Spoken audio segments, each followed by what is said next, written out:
Olá, meu nome é Warley Luiz e eu estou aqui para trazer algumas mensagens de reflexão à luz da doutrina espírita.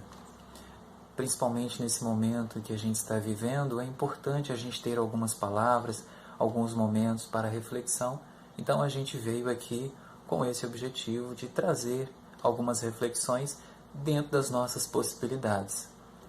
Então nós vamos trazer aqui algumas palavras, alguns conteúdos onde a gente vai dar as referências, para que as pessoas possam estudar nessas obras, nessas referências que a gente vai passar. Antes da gente começar, eu gostaria de pedir a todos que estão vendo, que estão ouvindo, para que nós possamos fazer uma prece antes de iniciarmos. Então, gostaria de pedir que vocês acompanhassem. Não há necessidade de fazer preces decoradas, nem de recitar nenhumas palavras, basta só você acompanhar mentalmente a oração. Elevamos então o nosso pensamento a Deus, nosso Pai Criador, que em nome de Deus Todo-Poderoso, aqui estamos presentes para mais esse estudo, para essas reflexões. Que nós possamos elevar o nosso pensamento, abrir o nosso coração, que Jesus nos ilumine, que a espiritualidade amiga nos fortaleça neste momento, que nós possamos dar a nossa contribuição, fazer a nossa parte, absorvendo os conteúdos, participando dos estudos e colocando em prática dentro das nossas possibilidades. Que o Pai, de infinito amor e misericórdia, nos abençoe e que nós possamos estar sintonizados com a espiritualidade. Que assim seja. Bom, vamos iniciar então os nossos estudos. A primeira leitura que eu gostaria de fazer é referente ao Livro dos Espíritos, na parte 3ª, no capítulo 6, que vai tratar dos flagelos destruidores. A humanidade ela tem passado por inúmeros flagelos. Os momentos que nós estamos vivendo não é o primeiro momento de dificuldade que a humanidade passa. Já passamos por muitos outros momentos, na condição de espíritos que somos, encarnados e desencarnados. Todos nós passamos por inúmeras oportunidades de aprendizado, digamos assim. Esses flagelos que aparecem, que surgem, que a humanidade enfrenta, mas não são oportunidades de crescimento, porque nós observamos que sempre após esses flagelos, essas ocorrências, a humanidade avança, há algum progresso, os espíritos estão mais preparados. Depois, a gente até percebe que depois de uma dificuldade que a gente vivencia, nós saímos dessa dificuldade, se é que nós podemos chamar de dificuldade, são oportunidades de crescimento, e nós percebemos que depois dessas ocorrências a gente sempre sai mais fortalecido. E é justamente esse o objetivo, que quando Deus envia algum flagelo para a humanidade, é com o objetivo de fazer com que o progresso avance, que a humanidade tenha alguns aprendizados, tanto científicos quanto morais.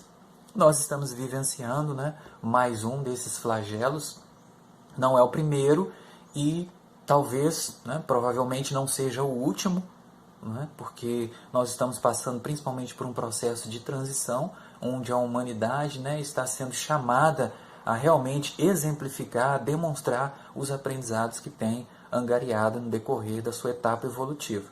Então, essa parte do Livro dos Espíritos vai tratar justamente sobre isso.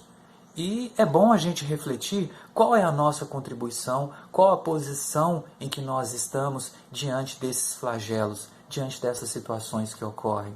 Precisamos nos posicionar. E qual é o nosso tipo de posicionamento diante dessas situações? Sejam elas quais forem, seja uma enfermidade, seja um problema familiar, seja um desemprego que acontece, seja uma doença em um membro da família. Qual é a nossa posição na condição de espíritos imortais? Independente da nossa religião, qual é a posição em que nós estamos? Principalmente o cristão, ele deve ter um posicionamento diferente, ele deve ter um posicionamento de certeza, de fé, de segurança. O cristão não pode demonstrar medo excessivo diante dessas dificuldades, porque o cristão está mais apto a compreender essas situações.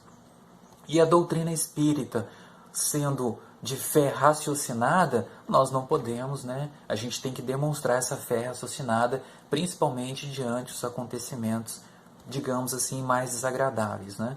Não basta só professar, dizer, falar da fé raciocinada. A gente tem que demonstrar isso nas nossas atitudes. Bom, então no Livro dos Espíritos, na parte terceira, no capítulo 6, que vai tratar dos flagelos destruidores, que aparentemente parecem destruidores, mas que trazem consigo um progresso. Na questão 740, Allan Kardec pergunta: não serão os flagelos igualmente provas morais para o homem por porem-no abraços com as mais aflitivas necessidades? Olha que interessante, Kardec pergunta: não serão igualmente provas morais? Então os espíritos superiores respondem: os flagelos são provas que dão ao homem ocasião de exercitar a sua inteligência, de demonstrar sua paciência e resignação ante a vontade de Deus, e que lhe oferecem ensejo de manifestar seus sentimentos de abnegação, de desinteresse e de amor ao próximo, se o não domina o egoísmo. Então veja bem, aqui os espíritos nos alertam que, quando surgem esses flagelos, é a hora da humanidade demonstrar paciência, renúncia, abnegação. São essas ocorrências chamando a nossa atenção. Veja bem, a humanidade algumas vezes precisa de uma data específica, de uma ocorrência específica para demonstrar, né, certos sentimentos de solidariedade. Por exemplo, no Natal, a pessoa às vezes vive, né, o ano quase que todo revoltada, triste, magoada, raiva excessiva, medo, insegurança. E quando chega a época do Natal, a maioria das pessoas demonstram, né, um pouco mais de carinho, um pouco mais de atenção, são mais solidárias. E aí fica aquela pergunta: por que somente no Natal nós agimos dessa forma? Por que não pode ser Natal, se não todos os dias do ano, mas na maioria dos dias? Por que a gente não pode agir da mesma forma? Por que o Natal não pode ser hoje, não pode ser amanhã e depois também? Por que o Natal tem que ser uma data específica? Por que tem que ser no dia 25? Por que tem que ser em dezembro que eu vou demonstrar mais solidariedade, mais abnegação? Então parece que a humanidade precisa, no seu estado evolutivo, de certas datas, de certas ocorrências para chamar a atenção. E aí passam essas datas, passam esses momentos e nós voltamos às mesmas ocorrências de antes. Ou seja, voltamos a ser egoístas, voltamos com a raiva, com o ódio. Isso tem que mudar, né? É justamente isso que os espíritos estão falando, né? Ante a vontade de Deus, que lhe oferece ensejo de manifestar seus sentimentos de abnegação, de desinteresse e de amor ao próximo. Então a humanidade sempre precisa de uma ocorrência, de algo para chamar a atenção. E não só o espírito na condição de encarnado vivencia essas situações. Nós percebemos também que os espíritos, mesmo estando desencarnados, desligados do corpo físico, também passam por alguns flagelos destruidores, digamos assim. E isso nós vamos ter na obra, né, psicografada por Chico Xavier, ditado pelo espírito André Luiz. E a gente sabe que toda a obra, né, psicografada pelo Chico Xavier, teve a colaboração de Emmanuel, né, que organizou o trabalho, que orientou os trabalhos. Então nós temos aí na obra Obreiros da Vida Eterna, onde André Luiz nos relata da passagem do fogo purificador, no capítulo 10, mais especificamente, né, da obra do Obreiros da Vida Eterna. No capítulo 10, André Luiz vem nos trazer a passagem do fogo purificador. Aquelas entidades que viviam ali no umbral, nas faixas vibratórias do umbral mais denso, né? Porque nós temos faixas vibratórias que envolvem a Terra, nós temos diversas faixas vibratórias. E naquelas faixas mais densas, mais aglutinadas, né, de energias malsãs mais aglutinadas, o André Luiz relata, né, espíritos dominando outros espíritos, né, alguns espíritos que estão sendo dominados, aqueles que estão em processo de culpa, de revolta, de angústia, sendo dominados por outros espíritos ignorantes. E aí André Luiz nos alerta da passagem do fogo purificador, que é aquela energia magnética que vai passar por aquela região, fazendo com que aquela população espiritual daquela região caminhem, busquem um auxílio. E aí nós vemos no livro o André Luiz nos relatando que aquelas entidades, diante da passagem do fogo purificador, começam a correr desesperadas em busca de auxílio na casa transitória de Fabiano. Então veja bem, essas ocorrências, essas situações fazem com que as entidades encarnadas ou desencarnadas se movimentem. Saem do lugar, saem da ignorância, do orgulho, da vaidade em que estão e comecem a movimentar, a buscar ajuda, algum tipo de ajuda, algum tipo de auxílio, né? E na situação em que nós estamos, né, pelo fato de estarmos em um mundo de provas e expiações, há necessidade de passarmos por provas. Até porque o planeta Terra não é um mundo de sofrimento, de dor, como algumas pessoas imaginam. O planeta Terra é um planeta escola. E como toda escola, nós espíritos encarnados aqui nessa escola, nesse planeta, iremos, consequentemente, passar por algumas provas. E aí nós encontramos alguns alunos revoltados, alguns alunos infelizes com o tipo de prova as quais estão passando. E aí, né, nós encontramos essas peculiaridades, né? Então nós precisamos compreender que estamos em um planeta escola e que nessa escola nós receberemos algumas provas, teremos que passar por algumas provas. Qual o tipo de aluno que eu sou? Como que eu vou me comportar diante da prova? Ora, se eu sou um aluno que estudo, que me preparo, para essa prova eu estarei preparado. Ela pode ter a sua dificuldade, mas eu saberei me posicionar. Esse problema é um pouco mais difícil, eu vou ter um pouco de dificuldade. Esse problema aqui, eu já vou saber resolvê-lo. Eu estudei, eu me preparei para isso. Lembrando que no planeta Terra, nenhum tipo de prova é superior a que o espírito tenha condições. Todas as provas as quais a humanidade está vivenciando, todas elas estão nas nossas condições de vivenciá-las. Não é? Veja bem, o que é perfeito não precisa ser provado. Se estamos passando por provações, é porque estamos ainda necessitados de passar por essas provas. Mas a questão aqui é, por que estamos passando por essas provas? Por que ainda estamos precisando ser provados? O interessante é que na questão 132, o Allan Kardec ele pergunta o seguinte, a questão 132 do Livro dos Espíritos. Kardec ele pergunta, qual o objetivo da encarnação dos espíritos? Kardec está perguntando por que eu preciso encarnar, ou seja, Kardec está falando aqui da encarnação.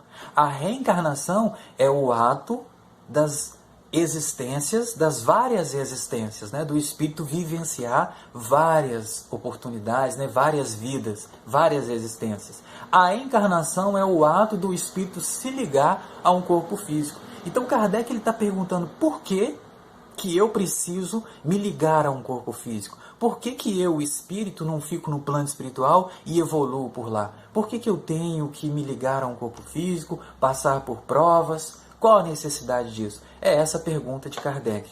Então os espíritos eles vêm nos esclarecer. Deus lhes impõe a encarnação com o fim de fazê-los chegar à perfeição. Então veja bem, Deus impõe a encarnação. Ele não me pergunta se eu quero encarnar. Ah, você não está fazendo nada, você está aí à toa no plano espiritual, por que você não dá uma passadinha lá na Terra, se liga a um corpo físico para evoluir? Não, veja bem, a encarnação é uma imposição, é uma lei de Deus, que todos nós estamos submetidos.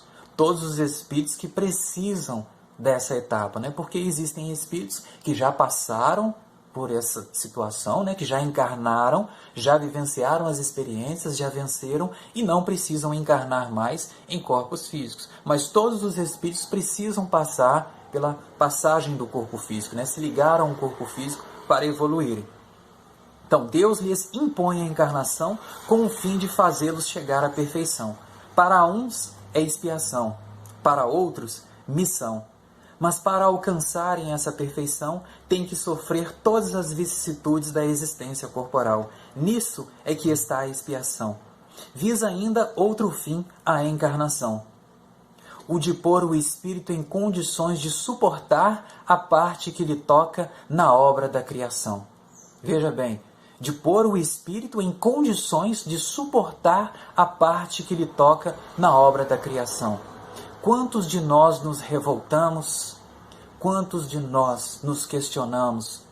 Por que eu tenho que passar por isso? Por que eu tenho que vivenciar essa experiência? Né? E aqui os Espíritos esclarecem, né? É a oportunidade dos Espíritos vivenciarem essas experiências, de suportarem a parte que lhe toca na obra da criação. Para executá-la, é que em cada mundo, todo Espírito toma um instrumento de harmonia com a matéria essencial desse mundo, a fim de aí cumprir, daquele ponto de vista, as ordens de Deus. Nós já sabemos, né, que o Espírito, quando ele vai encarnar em um planeta, ele reveste a matéria daquele planeta. Tanto a matéria fluídica, né, que é o perispírito. Se eu vou encarnar em determinado planeta, eu não posso usar o perispírito da Terra para encarnar em Júpiter, por exemplo. Os espíritos que encarnam em Júpiter, eles têm o perispírito formado do fluido cósmico universal de Júpiter. Se eu encarno na Terra, o meu perispírito é formado da matéria sutil, né, do fluido cósmico universal que envolve o planeta Terra. E vou assumir um corpo adequado para esse planeta. Né? Por isso que os Espíritos falam, é um instrumento de harmonia com a matéria essencial desse mundo, a fim de aí cumprir, daquele ponto de vista, as ordens de Deus. É assim que, concorrendo com a obra geral, ele próprio se adianta. Estamos falando isso porque nós vemos muitas pessoas, às vezes, reclamando do porquê passar por enfermidades, do porquê encarnar, já que o corpo físico está suscetível a ter enfermidades, a ter muitas dificuldades. Nós precisamos lembrar que não é o corpo físico que é doente. O corpo físico, ele manifesta a enfermidade existente no espírito. O corpo físico é a manifestação do espírito. Né? O que nós temos no Evangelho, já que a doutrina espírita é o Evangelho, né, a luz da doutrina espírita, o que nós temos no Evangelho que possa nos dizer isso? Muito bem, Paulo, na primeira carta aos Coríntios, no capítulo 15, no versículo 38, ele diz o seguinte: Deus lhe dá corpo como quer. Olha que interessante. A gente percebe que a doutrina espírita fala a mesma linguagem do Evangelho. Veja bem, olha o que os Espíritos respondem a Kardec. Deus lhes impõe a encarnação, com o fim de fazê-los chegar à perfeição. E olha o que Paulo diz. Deus lhes dá corpo como quer. Ou seja, a encarnação, o Espírito se ligar a um corpo físico, é uma lei de Deus. Agora, por que Deus nos faria passar por essa prova tão difícil, que é se ligar a um corpo físico? E aí Paulo continua. A cada uma das sementes, ele dá o corpo que lhe é próprio. E Pedro, na sua segunda carta, no capítulo 1, no versículo 14, ele diz: sabendo que brevemente hei de deixar este meu tabernáculo, assim como nosso Senhor Jesus Cristo já me revelou. Olha que interessante que Pedro considera o corpo físico como um tabernáculo, como um templo sagrado, que é necessário deixar. Então veja bem, a passagem do Espírito na encarnação, se ligar a um corpo físico, é uma passagem transitória. Algumas pessoas vivem como se nunca fossem morrer e morrem como se nunca tivessem vivido. As pessoas não param para refletir, e até mesmo os espíritas não param para considerar que são espíritos imortais, ligados a um corpo físico. E esse fato de se ligar a um corpo físico, nós vamos vivenciar inúmeras experiências, mas vai chegar um momento em que Pedro aqui diz que eu vou ser chamado a abandonar esse tabernáculo. Então nós recebemos, por misericórdia divina, um corpo físico para nos auxiliar no nosso processo de aprendizado, para angariarmos experiências. Mas a questão aqui é, como que eu vou entregar esse corpo físico? Porque a morte é justamente isso, o desligamento do espírito do corpo físico. Então quem morre é o corpo físico, o espírito desencarna, ou seja, ele desliga do corpo físico. Então veja bem, a passagem do espírito pelo corpo físico vai fazer com que ele vivencie inúmeras experiências. Algumas dessas experiências serão agradáveis, outras experiências serão desagradáveis, mas todas elas contêm um aprendizado. Aprendizado esse em que muitas vezes nós nos negligenciamos. Queremos deixar de aprender, nos revoltamos, queremos ensinar a Deus como proceder na obra divina.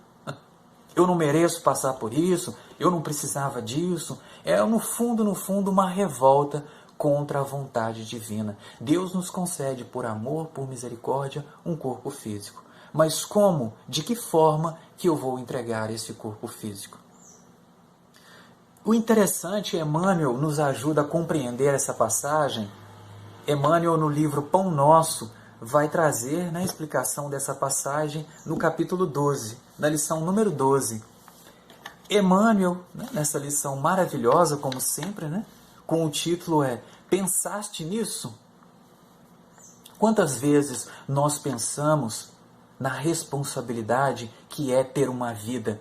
O Chico, ele sempre dizia, para encarnar está tão difícil.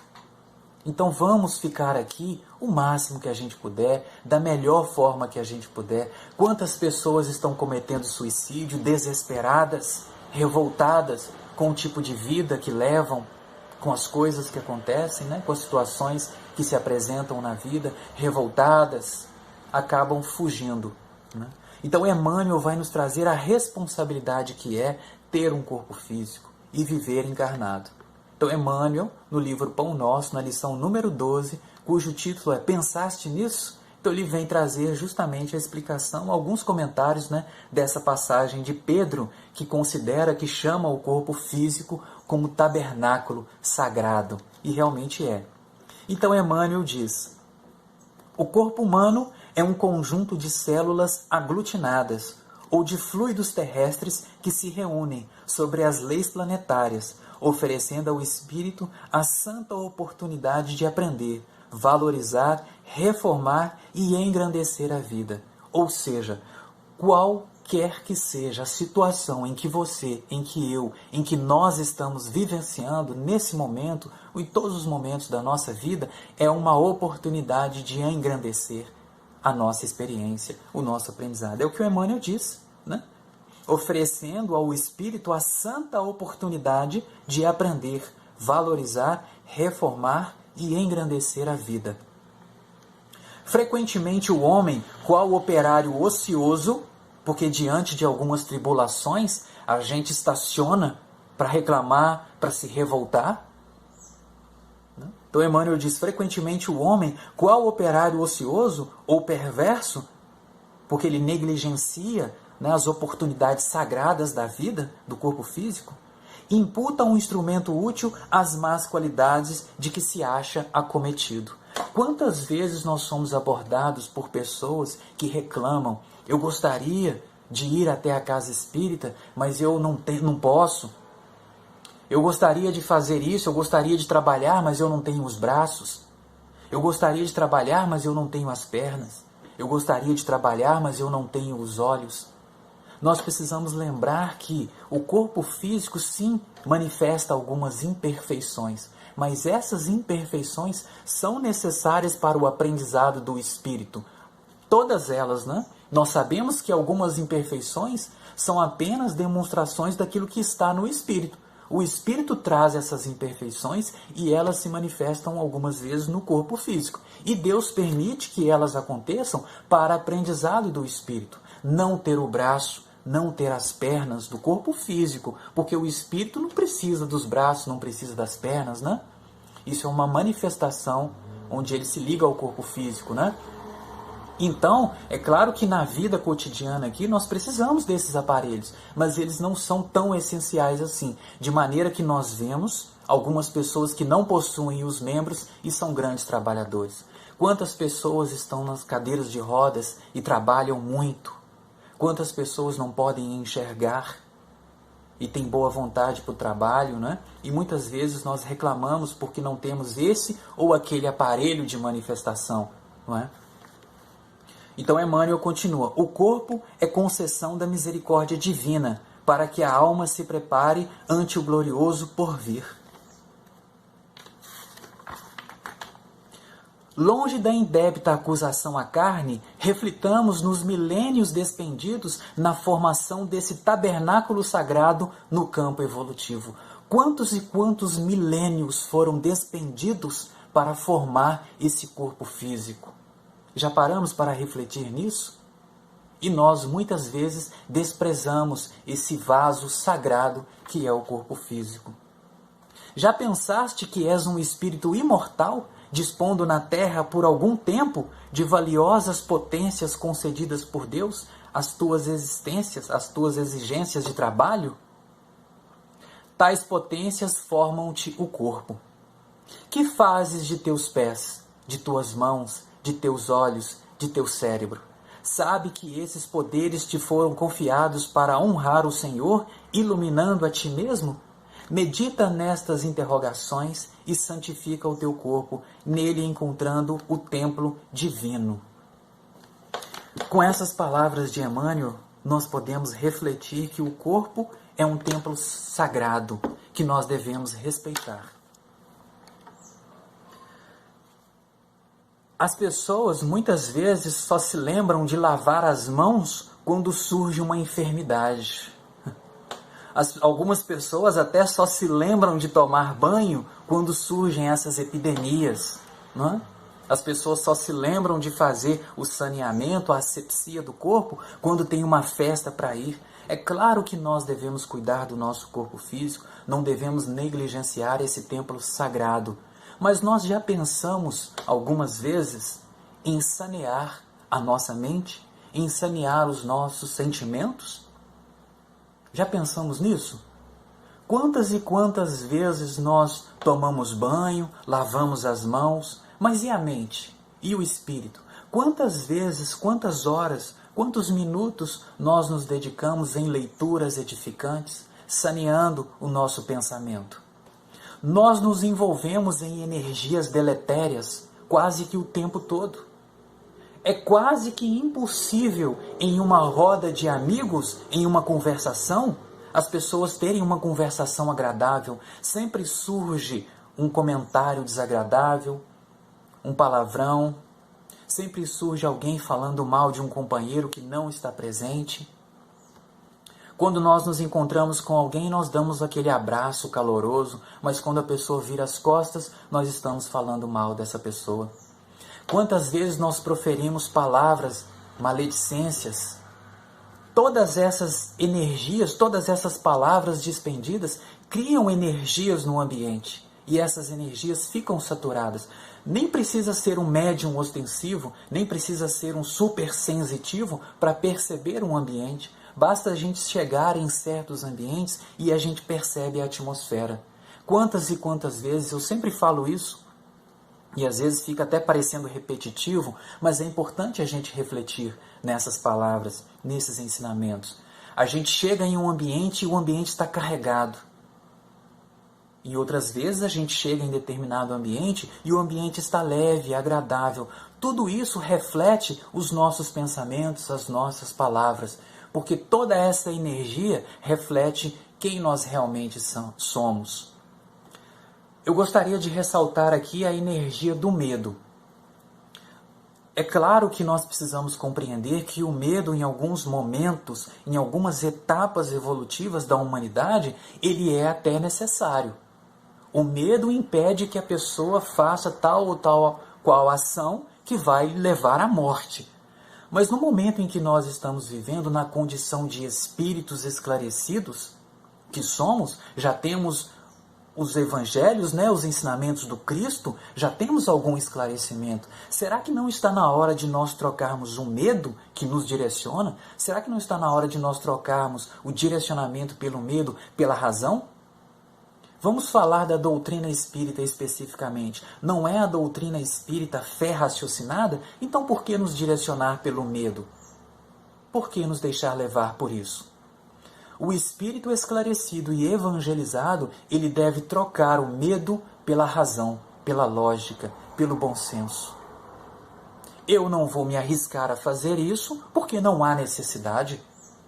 Eu não vou andar na beirada de um prédio de 20 andares porque não há necessidade. Não é porque eu tenho medo, mas é porque não há necessidade. Para que eu vou me arriscar? Em algumas situações, há necessidade de correr-se um risco. Em outras, não. O que deve senhorar essas situações, essas decisões, é a razão e não o medo. Estou falando isso me baseando pela situação em que nós estamos vivendo. Nós estamos percebendo nas redes sociais, nas conversações, as pessoas serem levadas pelo desespero, pelo medo. Isso não quer dizer que nós devemos ser negligentes. Está acontecendo alguma coisa. Sim, alguma coisa grave. É claro que está. Esse novo vírus, que apareceu, é claro que nós temos que ser respeitosos, nós temos que lidar com a situação, mas sem nos deixar levar pelo medo excessivo. Nós temos percebido nas redes sociais os diversos comentários, as diversas postagens que as pessoas estão fazendo, Será que nós paramos para refletir? O que é essa mensagem? O que essa postagem que eu vou postar nas redes sociais vai levar as pessoas a pensar? Será que isso vai aumentar o medo ou vai aumentar o cuidado das pessoas? Nós devemos refletir sobre isso, porque o medo excessivo cria uma atmosfera deletéria e perniciosa no ambiente. E nós devemos, a doutrina espírita já nos esclarece, que nós devemos nos posicionar na condição da fé raciocinada.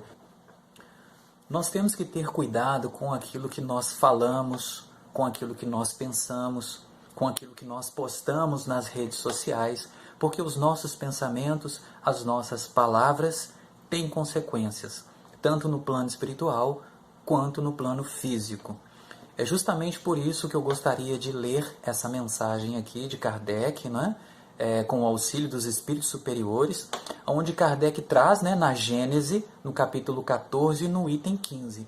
O interessante é que a FEB publicou um comentário, certa vez, em que a Gênese era o livro menos estudado pelos espíritas. Poucas pessoas estudam, leem a Gênese. E isso é curioso porque...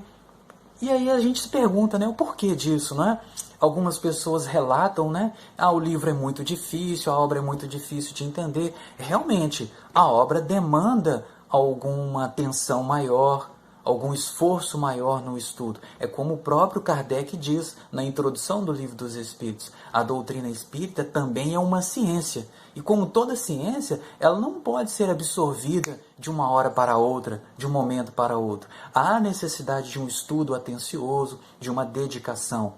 Então nós devemos mudar esse foco, A Gênese, nós devemos estudá-la, nós devemos ler, nós devemos estudar e meditar nessas mensagens.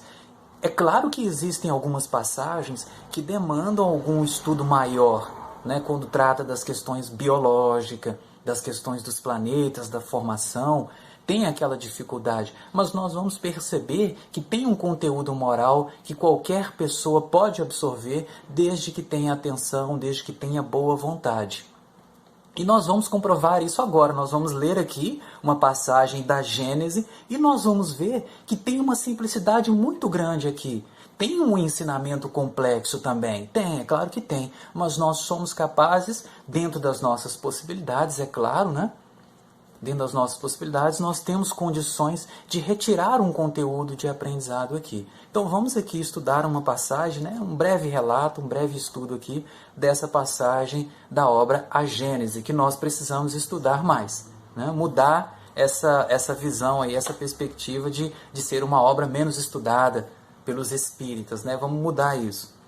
É claro que a gente precisa participar de grupos de estudos, Isso é muito importante. Mas na falta dessa oportunidade, às vezes a pessoa não tem condição, ela mora longe ou trabalha muito, não tem condição de participar de um grupo de estudo, mas ela pode, estudar em casa, pedir auxílio aos espíritos que vão auxiliá-la na compreensão e procurar também, tem palestras nas redes sociais, no YouTube, tem muitas palestras que pode contribuir também. Então nós vamos ver aqui um comentário de Kardec justamente sobre essa questão das energias do pensamento. Olha o que Kardec comenta com o auxílio dos espíritos superiores. A Gênese, capítulo 14, no item 15. Kardec diz: criando imagens fluídicas. Olha que interessante, criando imagens fluídicas. Se eu estou pensando, eu estou criando. Ou seja, eu estou criando em todos os momentos da minha vida. Eu estou criando alguma coisa. Justamente por isso que nós comentamos aqui a questão do medo. Você imagina uma pessoa extremamente preocupada, uma pessoa com medo extremo, o que será que ela está plasmando? O que será que ela está fluidicamente criando com esse medo excessivo? Olha o que Kardec diz. Criando imagens fluídicas, o pensamento se reflete num envoltório perispirítico, como num espelho. Olha que interessante. Ou seja, os nossos pensamentos criam formas no perispírito. E isso é interessante, a gente vai pegar aqui um exemplo da obra Nosso Lar. O André Luiz relata a passagem da mulher vampiro. A mulher vampiro que se aproxima ali dos portões de Nosso Lar, né? Ela chega próxima ali aos portões, ela não chega a entrar, ela chega próxima aos portões. Eles percebem, né, depois de algum tempo, né, os espíritos mais preparados mostram para André Luiz, o auxiliam a visualizar isso, que aquela mulher que estava pedindo ajuda, ela tinha algumas manchas no seu perispírito. E o André Luiz, com o auxílio, né, dos trabalhadores espirituais da colônia, ele começa a perceber que essas imagens escuras no perispírito daquela mulher tinham imagens de crianças.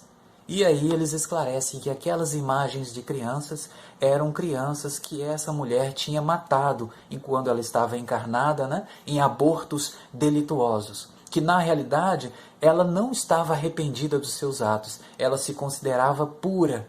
E ela queria entrar na cidade, na colônia, mas ela não queria, ela não estava arrependida, né? Ela iria bagunçar, ela ia atrapalhar os trabalhos. Ela não estava arrependida. Então ela não poderia, naquele momento, ser abrigada na colônia espiritual, pelo fato dela não ter se arrependido, dela não ter essa convicção do arrependimento e de querer se melhorar. Então, naquele momento, ela não poderia ser abrigada. Então, repare que a mulher estava cheia de pontos negros no seu perispírito.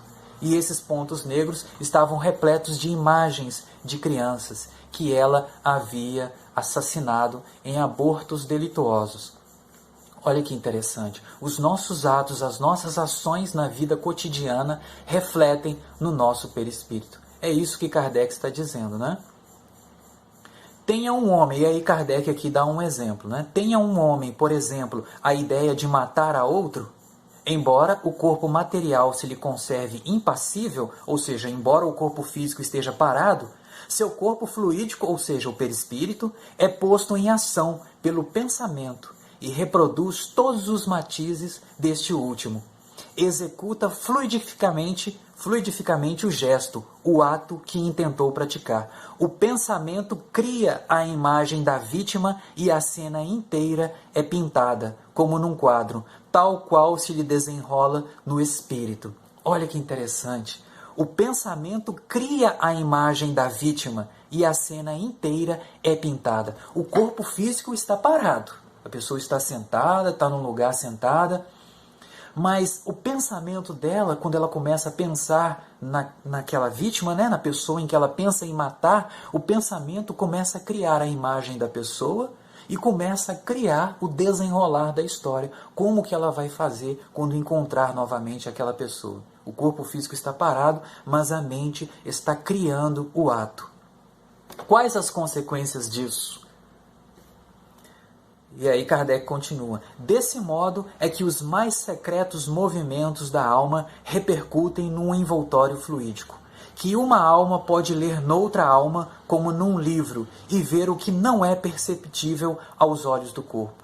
Contudo, vendo a intenção, pode ela pressentir a execução do ato que lhe será a consequência, mas não pode determinar o instante em que o mesmo ato será executado, nem lhe assinalar os pormenores, nem ainda afirmar que ele se dê, porque circunstâncias ulteriores poderão modificar os planos assentados e mudar a disposição. Ele não pode ver o que ainda não esteja no pensamento do outro. O que vê é a preocupação habitual do indivíduo, seus desejos, seus projetos, seus desígnios, bons ou maus. Como que ocorre uma obsessão? O espírito obsessor sente a energia, ele quase que vê a intenção, ele vê como que a pessoa realmente é, ele percebe as imagens fluídicas, o que a pessoa deseja. E aí é que começam os processos obsessivos. Nossos pensamentos criam imagem, e essas imagens determinam, dizem quem nós somos. E aí nós vamos refletir na seguinte questão: o medo que está envolvendo, o medo excessivo que está envolvendo algumas pessoas, o desespero, a revolta de alguns, que tipo de imagens que estão sendo criadas, que tipo de ambiente espiritual que está envolvendo essas pessoas, que tipo de energias que estão envolvendo-nos. Veja bem, como que nós queremos que esses vírus, que essas enfermidades terminem, acabem, se nós estamos alimentando com os nossos pensamentos, criando imagens deletérias? É claro que é inevitável uma preocupação, é inevitável, sim, é verdade. Mas como que nós, na condição de espíritos imortais, com um certo esclarecimento, que os ensinamentos do Cristo nos trazem, com certo esclarecimento, qual deve ser a nossa postura diante de uma situação dessa? Qual deve ser a postura do cristão diante de uma tribulação? Que tipo de mensagens um cristão deve postar nas redes sociais para induzir as pessoas a terem mais fé, a terem mais segurança? Que tipo de mensagem que nós devemos postar nas redes sociais para auxiliar as pessoas a terem mais segurança, mais firmeza, mais fé? Que tipo de comentário nós devemos ter? Nesse momento em que nós estamos abrigados em nossos lares, será que não é um momento para a gente refletir, para nós convidarmos os nossos familiares a fazer uma leitura edificante, sair um pouco das redes sociais, né? É claro que as redes sociais têm a sua importância, até porque nós estamos aqui nos manifestando através de uma rede social. Ela é importante sim, mas passar a vida nas redes sociais, esse é o problema. Então, em alguns momentos, algumas horas do seu dia, desligue a televisão, desligue o celular, né? Saia um pouco das redes sociais, reúna a família, né? Principalmente nesse momento em que a gente está vivenciando. Pegue o Evangelho, faça uma leitura edificante. Algumas pessoas talvez vão dizer: isso para mim é difícil, fazer o culto do Evangelho no lar, porque o meu irmão é católico, a minha esposa é evangélica, eu sou espírita, como é que a gente vai fazer culto no Evangelho no lar? Veja bem, o culto no Evangelho do lar não é um culto de uma religião específica. O culto no Evangelho no lar são comentários, são conversas voltadas, né, para o Evangelho, aos ensinos de Jesus, onde cada um, dentro das suas condições, vai dar a sua contribuição.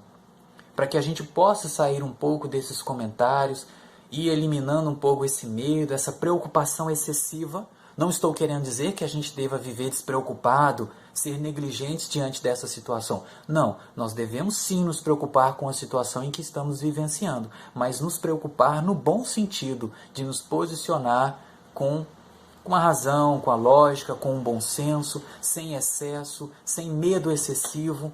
Cuidado com o que a gente posta nas redes sociais, que está levando algumas pessoas ao desespero, à preocupação excessiva. A gente vê, uma vez eu criei um grupo no WhatsApp para estudo do Evangelho e as pessoas estavam postando mensagens políticas no grupo dedicado ao Evangelho. Pessoas espíritas postando mensagens relacionadas à política num grupo dedicado ao estudo do Evangelho. Eu não estou dizendo aqui que a política não é importante, é claro que ela é, mas cada comentário, cada particularidade da vida, cada ciência tem o seu momento adequado, não é? Eu não vou postar mensagens, mesmo que eu seja a favor ao seu partido político, eu não vou postar uma mensagem de determinado partido político em um grupo voltado ao estudo do Evangelho, por exemplo. Nós podemos conversar sobre partidos políticos, nós podemos e devemos conversar sobre a política em um ambiente adequado para isso, em um momento adequado para isso. Então, será que esse não é um momento, né, para a gente refletir sobre essas questões, reunir a família, fazer um estudo mais aprofundado do Evangelho, aprofundado no sentido de nos aproximar uns dos outros? Ninguém aqui quer que o outro seja expert no Evangelho. Cada um vai dar a sua contribuição a respeito de uma leitura de uma passagem do Evangelho, por exemplo, e todos respeitando o comentário. É necessário a gente fortalecer isso no nosso ambiente familiar, porque a gente sabe que existem entidades, existem energias que se alimentam, né, de energias afins. Então, se a gente ficar alimentando o medo, alimentando a revolta, alimentando o desespero, embora a gente saiba que este seja um momento delicado, mas se a gente alimentar o medo vai aumentar. Se a gente alimentar a revolta vai alimentar. Então, é um chamamento que nós estamos fazendo aqui, né, aos cristãos, às pessoas em geral, para a gente começar a meditar a respeito dessas questões. E já que nós comentamos, né, a respeito do corpo físico, você já se perguntou o que é saúde? O que significa saúde para você? Saúde é ter um corpo perfeito? É ter todos os membros? É ter um olho perfeito? Isso é saúde? O que é saúde para você? O que para você seria uma saúde ideal? É justamente sobre isso que Emmanuel vai comentar, né, no livro Pensamento e Vida. Aliás, Emmanuel, né, traz essas lições de entidades superiores, né? Ele vem trazer esses ensinamentos para nós. Então, Emmanuel traz na obra Pensamento e Vida, na lição número 15, cujo título é simplesmente Saúde. Vamos ver aqui o que o autor espiritual traz para a gente com relação a isso, já que esse momento, né, está nos levando a refletir mais sobre a importância da saúde. Porque olha que interessante, é necessário surgir uma doença para a gente dar valor à saúde. Mas nós já refletimos o que significa saúde? Vamos ver então o que o autor espiritual Emmanuel traz para a gente nessa lição. A saúde é assim como a posição de uma residência que denuncia as condições do morador, ou de um instrumento que reproduz em si o zelo ou a desídia das mãos que o manejam. Olha que interessante.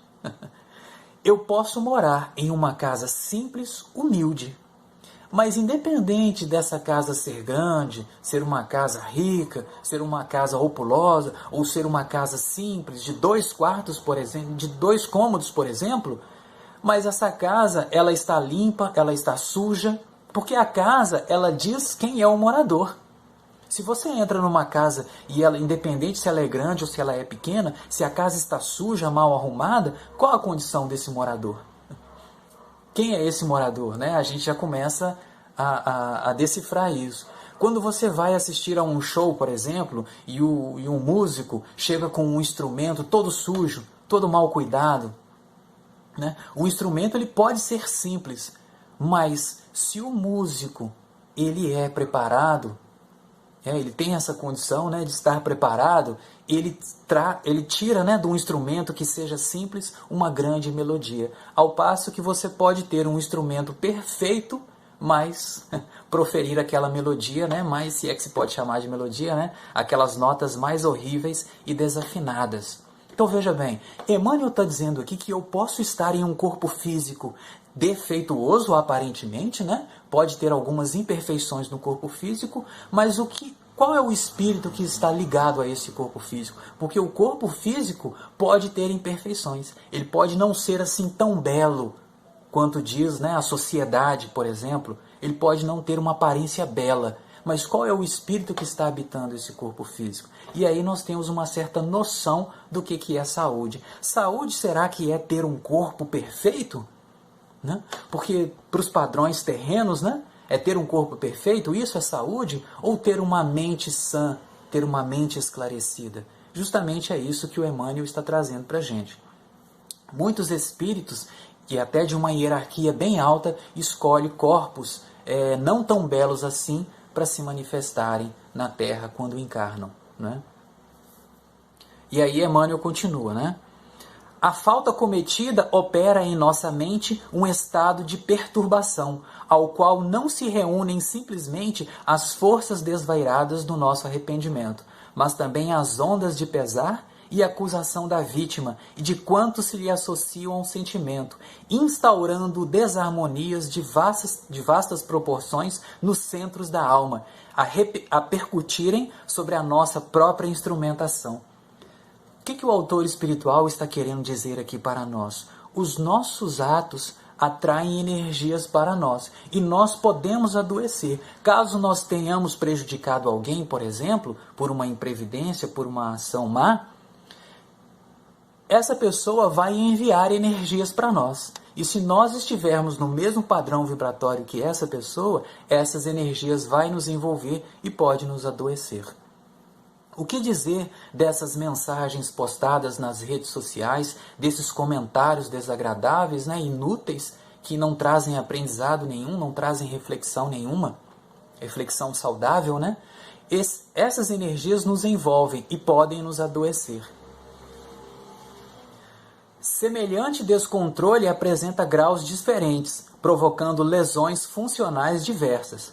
A cólera e o desespero, a crueldade e a intemperança criam zonas mórbidas de natureza peculiar no cosmo orgânico, impondo às células a distonia pela qual se anulam quase todos os recursos de defesa, abrindo-se leira fértil à cultura de micróbios patogênicos nos órgãos menos habilitados à resistência.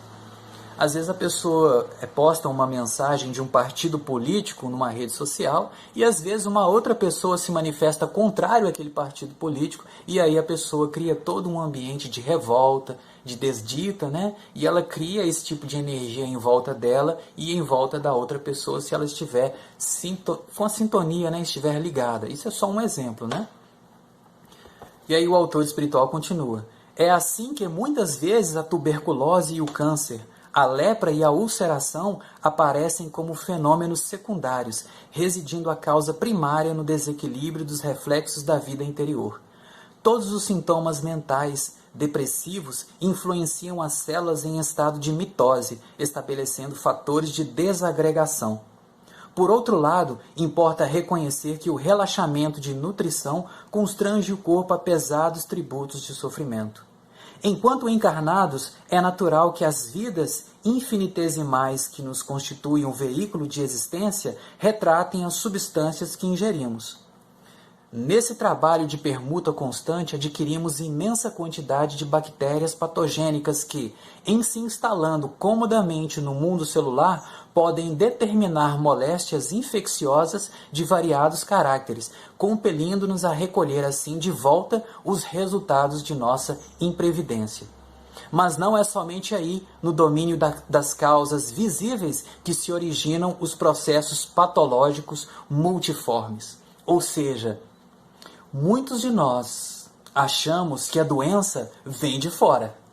Mas, na realidade, como o autor espiritual está dizendo aqui, as enfermidades partem de dentro e se manifestam externamente. E aí o autor relatou aqui revoltas, angústias, cóleras excessivas, E aí é por isso mesmo que ele diz, Mas não é somente aí no domínio das causas visíveis que se originam os processos patológicos multiformes. Nossas emoções doentias mais profundas, quaisquer que sejam, geram estados enfermiços. Os reflexos dos sentimentos menos dignos que alimentamos voltam-se sobre nós mesmos depois de convertidos em ondas mentais, tumultuando o serviço das células nervosas que, instaladas na pele, nas vísceras, na medula e no tronco cerebral, desempenham as mais avançadas funções técnicas.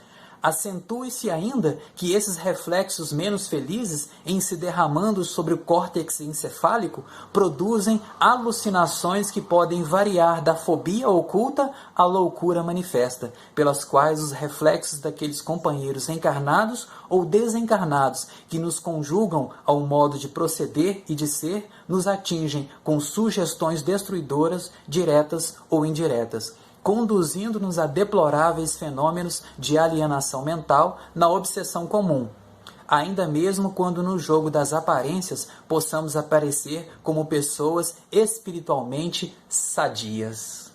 Então, às vezes, fisicamente a pessoa está saudável, mas espiritualmente ela está enferma. E essa enfermidade que ela traz consigo pode se manifestar no corpo físico. Então, quando nós alimentamos certa energia, certos pensamentos, nós atraímos para nós outros tipos de enfermidades que vibram no mesmo patamar evolutivo e outras entidades também que vão tentar fortalecer em nós esse ambiente, essas energias, esse tipo de pensamento. Então, ou seja, a enfermidade, ela começa de dentro. Ela se manifesta do lado de fora. Então, nós atraímos com a nossa mente, né, com o nosso proceder, com as nossas emoções, diversas enfermidades. Precisamos mudar esse foco, né? Precisamos mudar essa realidade. Não nos esqueçamos, assim, de que apenas o sentimento reto pode esboçar o reto pensamento, sem os quais a alma adoece pela carência de equilíbrio interior, imprimindo no aparelho somático os desvarios e as perturbações que lhe são consequentes. Então, olha só, nós finalizamos aqui com essa mensagem, né, de Emmanuel, que Emmanuel veio trazer para nós. Olha que interessante, né? A alma adoece pela carência de equilíbrio interior. A alma adoece pela carência de equilíbrio interior. Então, nesse momento em que nós estamos vivendo, a nossa contribuição de hoje, né, tanto para as pessoas, né, para mim também, isso serve para mim principalmente, a contribuição, né, da doutrina espírita é justamente isso. Nós adoecemos por falta de equilíbrio interior. Então, seja qual for a dificuldade que você esteja passando, que eu estou passando, que a humanidade esteja passando, porque é uma realidade, nós não podemos, né, fingir que não estamos vendo, porque é uma realidade que nós estamos vivenciando, mas nós precisamos de equilíbrio interior. E isso só será possível se nós meditarmos nas nossas ações, nos nossos pensamentos, nas nossas palavras, naquilo que nós postamos nas redes sociais, nas nossas conversações. O desespero só vai atrair mais desespero, a revolta só vai atrair mais revolta, o medo só vai atrair mais medo. Que nós, cristãos, possamos mudar essa realidade, imprimindo energias edificantes.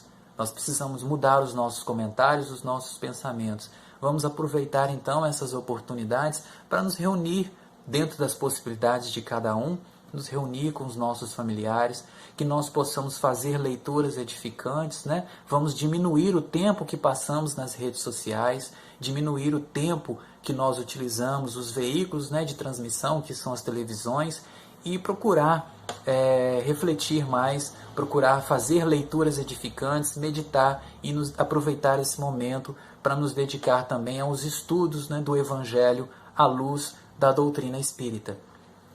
Então, essa é a nossa contribuição de hoje. Eu peço desculpas, né, pela qualidade do vídeo.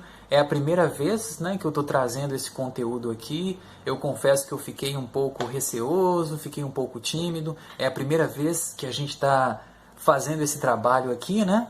Então, mas eu espero que tenha atingido um objetivo salutar, né? Que possa de alguma forma contribuir com algumas pessoas esse conteúdo. Para mim foi muito útil, né? Eu consegui libertar de algumas inseguranças que eu tinha com relação a isso. Então, para mim foi muito útil. Eu espero que tenha utilidade para vocês também. Então, eu faço minhas agora as palavras de Macabeus. Se eu conseguir atingir o objetivo, que é auxiliar alguém com esse trabalho, ótimo, alcancei o objetivo. Se não, é o que eu sou capaz de fazer no momento, né? E a gente vai seguir aí melhorando, né? Se a gente tiver oportunidade, a gente vai postar outros vídeos e a gente vai procurar melhorar cada vez mais. Então, agradeço primeiramente a Deus Todo-Poderoso, Pai de infinito amor e misericórdia. Obrigado por estes momentos de reflexão. Agradeço a Jesus, nosso Mestre, pelos ensinamentos e a toda a espiritualidade amiga que nos auxilia, que estão sempre próximos de nós. E aí surge uma reflexão para a nossa vida. Será que nós estamos próximos dos nossos guias espirituais? Ou será que nós estamos incorrendo nos erros do passado, estacionando em nossa jornada evolutiva no pessimismo, no medo excessivo? Que Jesus nos abençoe. Que assim seja.